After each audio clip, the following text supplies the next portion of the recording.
Part 1. The transport ship docked at Earth Station Prometheus with a soft hiss of equalizing pressure. Inside, 17 different species waited in the main cabin, each one selected for their expertise in a single subject: fear. Doctor stood near the airlock, her long body swaying gently as she reviewed her notes one final time. She was a species that spoke through patterns of light that rippled across their skin. Right now, her bioluminescence pulsed a calm blue-green, the color of professional confidence. She had studied fear responses across 400 sapient species. She had witnessed entire civilizations collapse under the weight of psychological terror. She had written the definitive academic text on trauma-induced social dysfunction. She was not worried about humans. Behind her shifted his massive weight from one clawed foot to the other. The stood nearly 3 meters tall, covered in thick plates of natural armor that had evolved over millions of years when his ancestors hunted the megafauna of there. His people had been apex predators before they achieved sapience. They feared nothing because nothing had ever been able to threaten them. Had joined this delegation out of pure academic curiosity. He wanted to understand what fear felt like. Floated near the viewport, her crystalline body catching the starlight and fracturing it into rainbow patterns on the walls. Her species was so ancient that they had watched their original star die and had simply migrated to a new one. They existed partially outside linear time, experiencing past and future as a continuous present. Had never known fear because, to her people, all outcomes were already known. The rest of the delegation filled the cabin with a riot of forms and colors.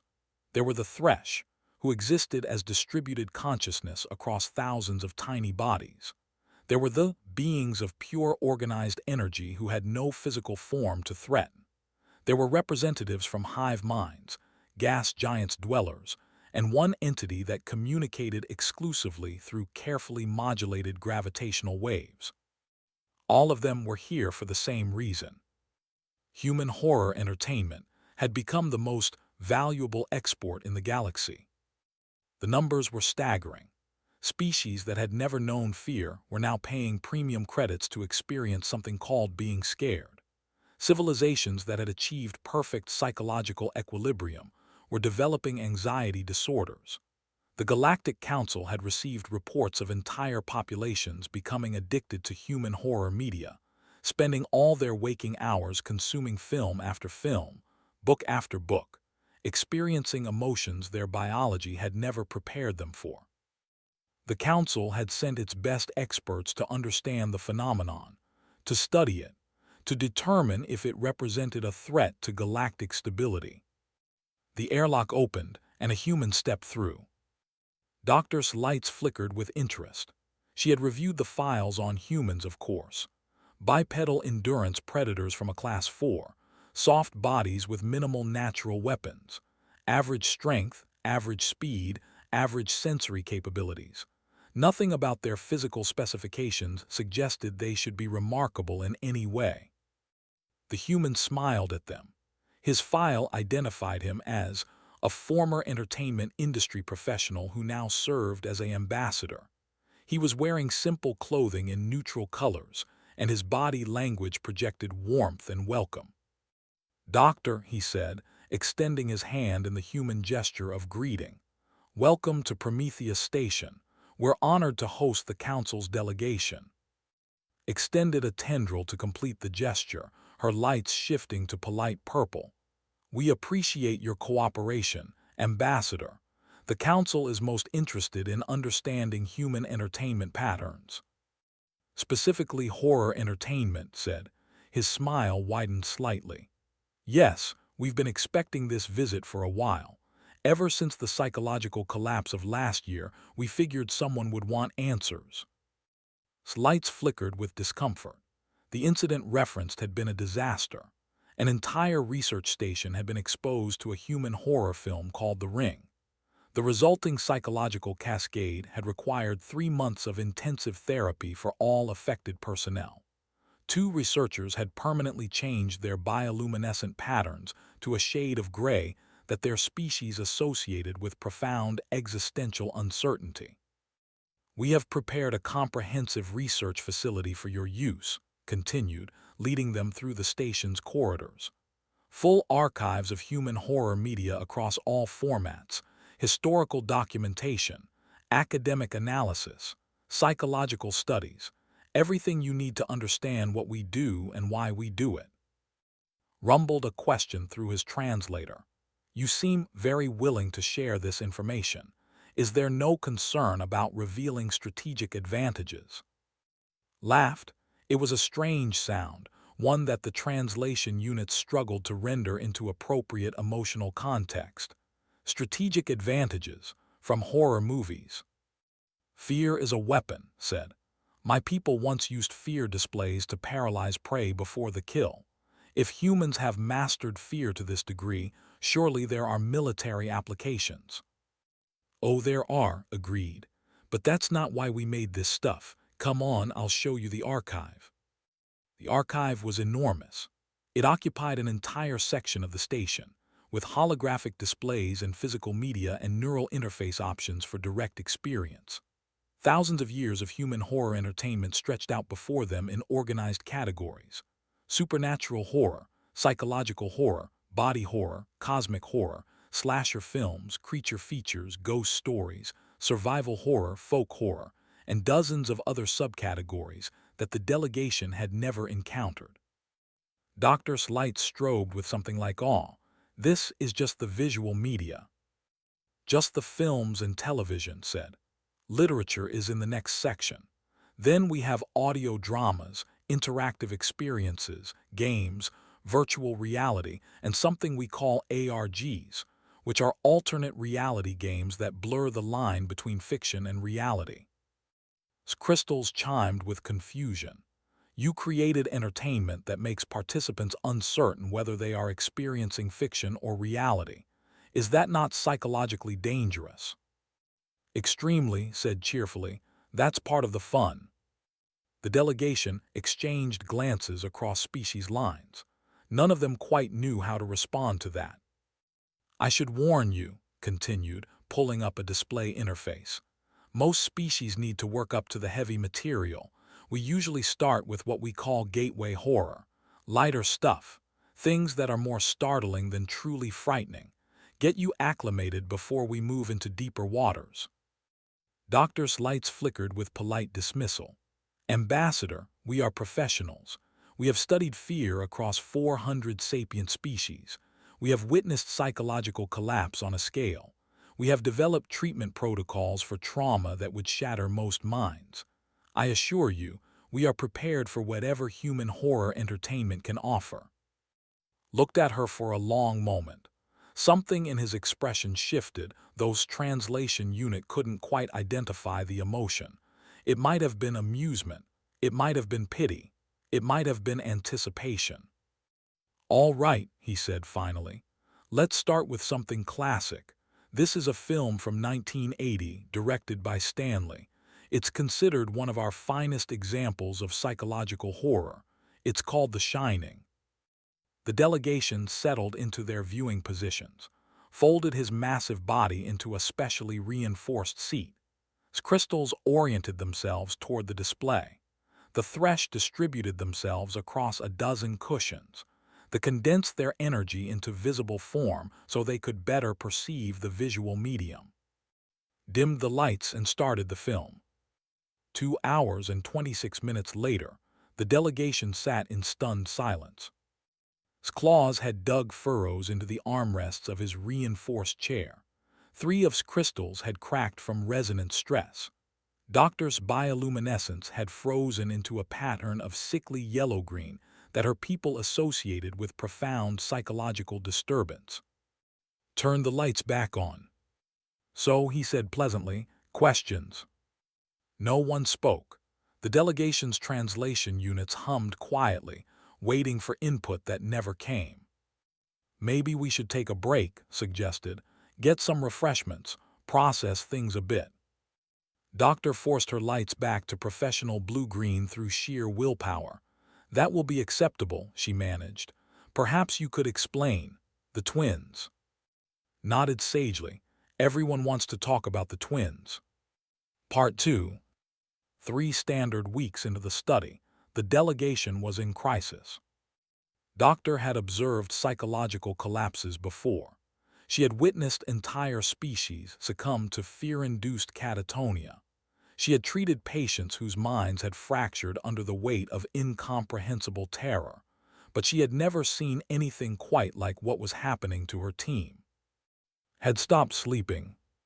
The massive, whose ancestors had been apex predators for millions of years, now refused to enter any room without first checking every corner, every shadow, every possible hiding spot.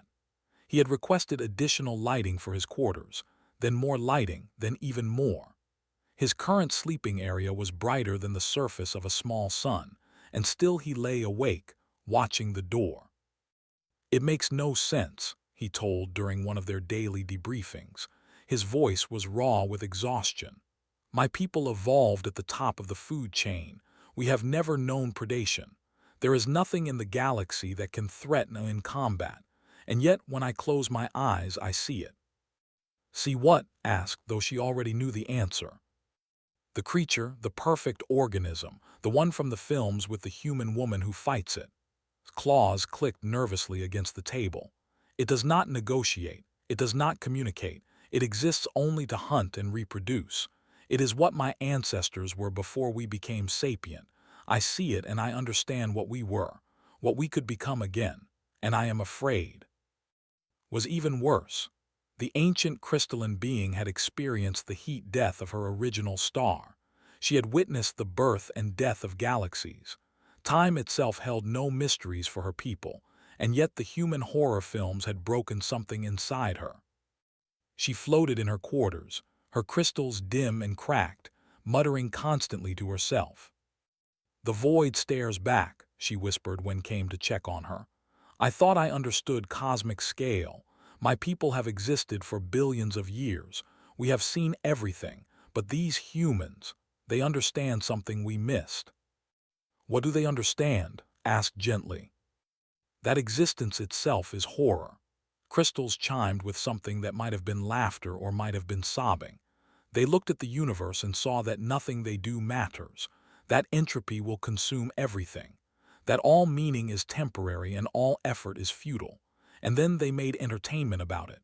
They stared into the abyss and sold tickets to the viewing. She had been forced to sever 3 of her resonance crystals to prevent a feedback loop of existential dread from spreading through her entire network. The crystals now sat in a containment unit, still pulsing with patterns of nihilistic despair. The rest of the delegation was not faring much better. The Thresh had developed what the humans called paranoia, constantly checking to make sure all their component bodies were accounted for. They kept flickering between visible and invisible states, apparently unable to decide whether being seen or unseen was safer. One researcher had requested immediate transport back to the council after watching something called The Thing, unable to stop checking whether his colleagues were really who they claimed to be. Only seemed unaffected. He continued to guide them through the archives with cheerful professionalism, offering context and analysis as if he were showing them a pleasant art exhibition, rather than the concentrated nightmares of an entire species. Finally cornered him in the archive room, her lights strobing with agitation. "This makes no sense," she said, pulling up comparative data on the display. "Fear responses evolved as survival mechanisms. They warn of danger, triggering fight or flight responses that protect organisms from threats. But your species seeks out these responses. You pay for them. You celebrate them." She brought up images from her research files. "You dress as the things that frighten you and give candy to your offspring. You gather in large groups to experience terror together. You rate your horror experiences and recommend them to friends. You have developed an entire vocabulary of appreciation for how frightened a particular piece of media made you feel." Nodded, all true. "But why?" Her lights shifted to deep violet, the color of utter bewilderment. "We found the evolutionary records, Ambassador. Your ancestors were prey animals. You were hunted by everything. Large cats, canines, reptiles, birds, each other. Your planet tried to kill you with weather, disease, geological instability. You lived in constant terror for millions of years. You should be the most traumatized species in the galaxy. Leaned back against one of the archive shelves, his expression was thoughtful, almost nostalgic. We are. Then how can you possibly enjoy fear? The rest of the delegation had gathered now, drawn by visible distress. They crowded the archive room, a bizarre collection of forms and consciousnesses, all waiting for an answer that might make sense of what they had experienced. Was quiet for a long moment, considering his words. "Doctor," he finally said, "do you know what humans did when we realized we were afraid of the dark?" He pulled up images on the archive display. Cave paintings, ancient and crude, depicting shapes that might have been monsters or predators or something in between. We sat around fires and told each other scary stories. We took the thing that terrified us most, the darkness where predators waited, and we turned it into entertainment. We made the fear into something we could control. He switched the display to show a progression of images. Cave paintings became carved stone, which became painted vellum, which became printed books, which became film and television and virtual reality. Every monster in our fiction is something that once hunted us, or something we became afraid we might become. Werewolves are the predators in the night, the beast inside ourselves. Vampires are parasites wearing familiar faces, the horror of being consumed by something that looks like us. Zombies are the fear of mindless conformity, of plague, of death itself walking. Ghosts are our terror that death is not the end, that consciousness persists in suffering. Rumbled a question, and the creature I cannot stop thinking about, the perfect organism. Fear of nature, said. Fear of biology. Fear of something that exists only to reproduce and consume, with no morality, no negotiation, no possibility of coexistence. We looked at the cold equations of evolution and made them into a monster we could fight. Crystals chimed weakly, and the cosmic horror, the insignificance, the idea that the universe does not care. That one is more recent, admitted. That is the fear we developed after we started to understand how big the universe really is and how small we are in comparison. We looked at the void and knew it would swallow us eventually, so we wrote stories about it. We gave the void a face so we could look at it without going mad. He paused, letting his words sink in. We did not suppress our trauma, he continued. We monetized it. We took our terrors and turned them into products we could sell, and in doing so, we learned to live with them. Fear stops being quite so frightening when it is your old friend, when you have invited it in for movie night 1,000 times. Lights had gone still, cycling through colors that her translation unit could not render. You exposed yourselves to controlled terror so frequently that you developed tolerance, she said slowly. Resistance, familiarity. Exactly, smiled. Fear is just another emotion to us now. We can turn it on and off like a switch. We can experience absolute terror while eating popcorn and cuddling with loved ones, and then we can turn off the screen and go about our lives. The fear does not follow us because we have trained ourselves to contain it. He gestured at the archive around them. This is not a collection of weapons, Doctor. This is a collection of therapy. Every horror story ever written is humanity learning to live with the things that frighten us. And now, we are sharing that therapy with the galaxy. The delegation was silent for a long time, processing what they had heard. Finally spoke. You are saying that to become immune to fear, one must first experience it fully. Many, many times, confirmed, until it becomes familiar, until the monsters are just old friends in scary costumes. The considered this. Then slowly he reached for the archive interface. Show me more of the perfect organism, he said. I wish to become better acquainted with my fear. Part 3. The delegation's final report to the Galactic Council was immediately classified at the highest levels of clearance. Doctor stood before the assembled representatives of 1,000 species, her bioluminescence carefully modulated to convey the gravity of what she was about to share. The council chamber stretched out around her, a vast amphitheater of diverse life forms, all waiting to hear the results of 5 months of intensive research. She began, "We were sent to Earth Station Prometheus to answer a simple question. How has human horror entertainment become the most valuable export in the galaxy? After 5 months of study, we have our answer. But I warn you, it is not what any of us expected." She paused, letting the chamber fall silent. Humanity did not conquer fear, they domesticated it. Murmurs rippled through the assembly, waited for quiet before continuing. Most species, when confronted with existential terror, respond in predictable ways. They flee from the source of fear. They fight against it. They develop psychological barriers to avoid the stimulus entirely. Some species suppress fear so completely that they lose the ability to recognize genuine threats. Others become so overwhelmed by fear that their civilizations collapse under the weight of constant anxiety. She brought up comparative data on the chamber's display systems. Humans took a fourth path. They made terror into a shared cultural experience. They turned fear into a social bonding activity. They created rituals where their young are exposed to controlled doses of horror as a rite of passage. They built entire industries around the experience of being frightened. The economic data appeared on the displays. Trillions of credits, spanning thousands of years of human history. Horror entertainment had been a major economic force even before humans discovered fire, when they were still sitting in caves telling stories about the monsters in the dark. They did not suppress their trauma, continued.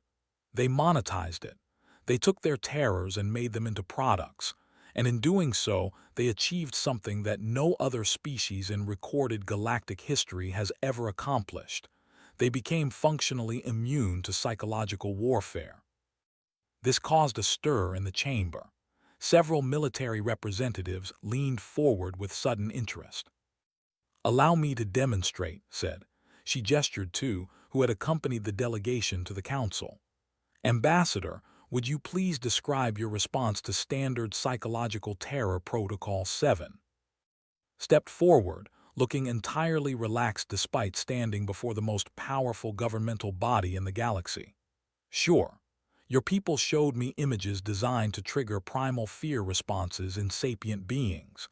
Deep space void imagery, predator approach patterns, consciousness dissolution simulations, that sort of thing." "And your response?" "I asked if you had anything scarier. The void stuff was pretty good, but I have seen better in human indie films. The predator patterns reminded me of a movie called Predator, which I have seen about 40 times. And the consciousness dissolution was interesting, but not as unsettling as a film called Annihilation." Murmurs spread through the chamber again. "We tested this response across a sample of 1,000 humans," reported. "The results were consistent.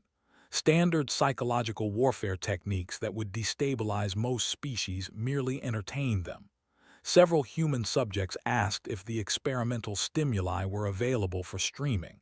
3 requested recommendations for similar content." Crystals chimed as she added her own observation. "More concerning is the effect human horror media is having on other species. We are developing fear responses we never evolved. We are learning to be afraid." A diplomat raised a manipulator appendage.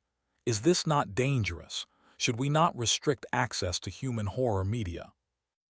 Lights flickered with something like resignation. "We attempted this. 3 test populations were access to human horror entertainment. All 3 developed black markets within 1 standard month.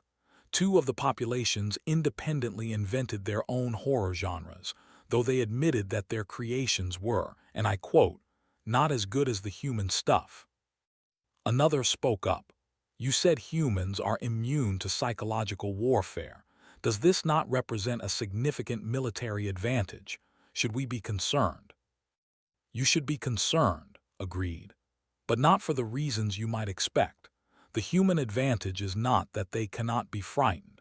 It is that they have developed a society where fear is processed collectively and continuously. Every horror story they tell is a form of group therapy. Every monster movie is a civilization learning to cope with its deepest terrors. She paused, letting this sink in. Other species have collapsed when confronted with existential threats. We have seen civilizations end when they discovered they were not alone in the universe, or when they realized the scale of cosmic time, or when they encountered phenomena that their understanding. Humans experienced all of these revelations.